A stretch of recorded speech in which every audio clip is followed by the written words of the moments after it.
इस घटना से पूरा देश क्षुब्ध है और पूरा देश एक साथ पूर्ण संवेदनाओं के साथ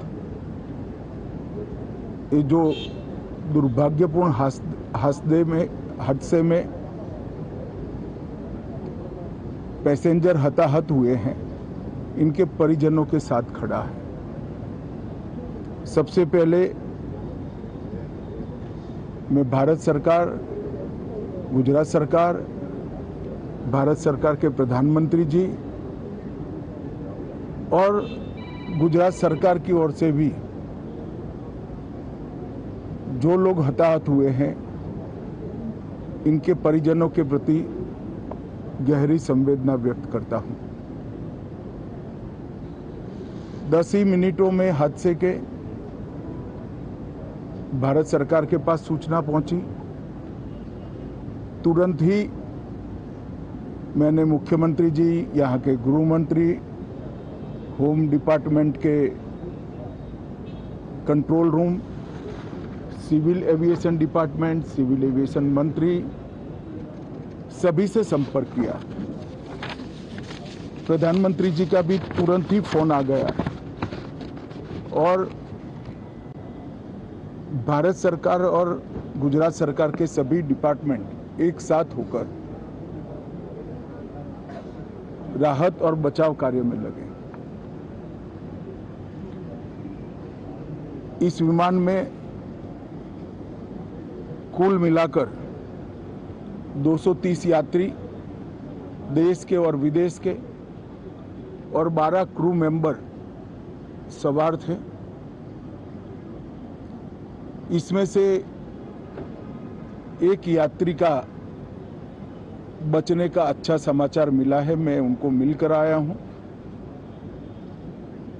मृत्यु का आंकड़ा तो डीएनए परीक्षण और यात्रियों की पहचान के बाद ही अथॉरिटी अधिकृत रूप से घोषित करेगी,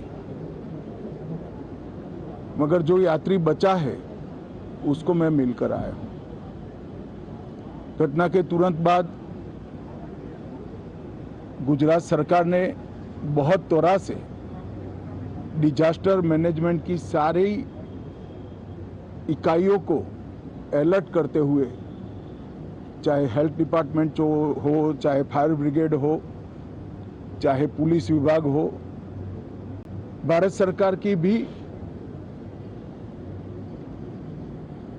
सीएपीएफ को संपर्क कर सभी ने एक साथ मिलकर राहत और बचाव का कार्य चालू किया। मगर 1.25 लाख लीटर ईंधन विमान के अंदर ही था और लगभग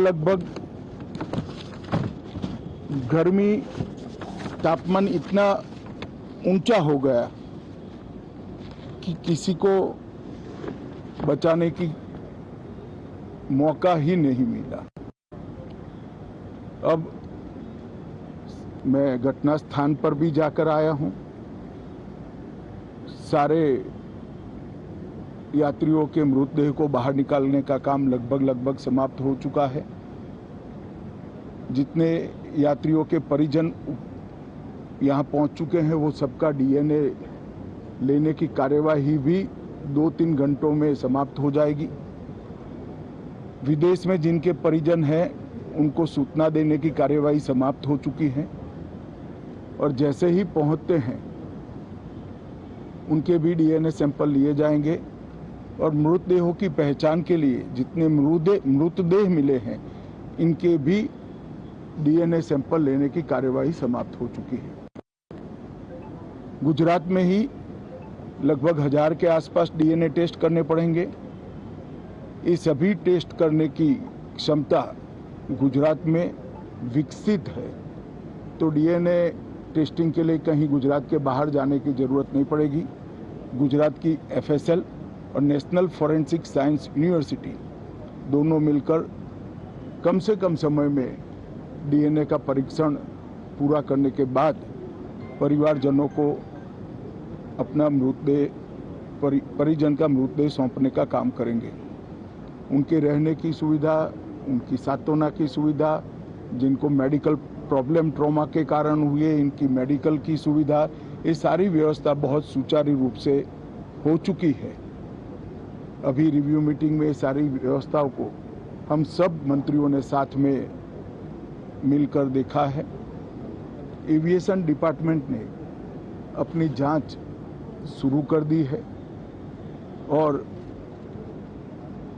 जांच तेजी से आगे बढ़े इसके लिए भी एविएशन मंत्री जी ने सूचनाएं दी हैं। मैं फिर से एक बार राहत काम में जिन जिन एजेंसियों ने त्वरा के साथ बचाव और राहत का काम किया, वो सभी का धन्यवाद करना चाहता हूं। और फिर से एक बार जिन्होंने अपने परिजनों को गंवाया है, हताहत हुए हैं, वो सभी को मनपूर्वक संवेदनाएं व्यक्त करता हूं। मैं एक बात जरूर कहना चाहता हूं कि ये एक्सीडेंट है, एक्सीडेंट को कोई रोक नहीं सकता, परंतु 365 दिन 24 घंटा इस तरह की घटना के लिए प्रशासन का जो अलर्टनेस है, उसकी कसौटी उसी वक्त होती है जब ऐसी घटनाएं होती है। और आज गुजरात के डिजास्टर मैनेजमेंट की तैयारियों का एक प्रकार से दुर्भाग्यपूर्ण तरीके से मगर कसौटी हुआ और बहुत त्वरा के साथ यहाँ पर काम किया गया, वो पूरे देश के मीडिया के सामने और परिजनों के सामने भी आया है। अंत में मैं फिर से एक बार सम्माननीय प्रधानमंत्री नरेंद्र मोदी जी की ओर से, भारत सरकार और गुजरात सरकार की ओर से सभी हताहत लोगों के परिजनों के प्रति गहरी संवेदना व्यक्त करता हूं। धन्यवाद।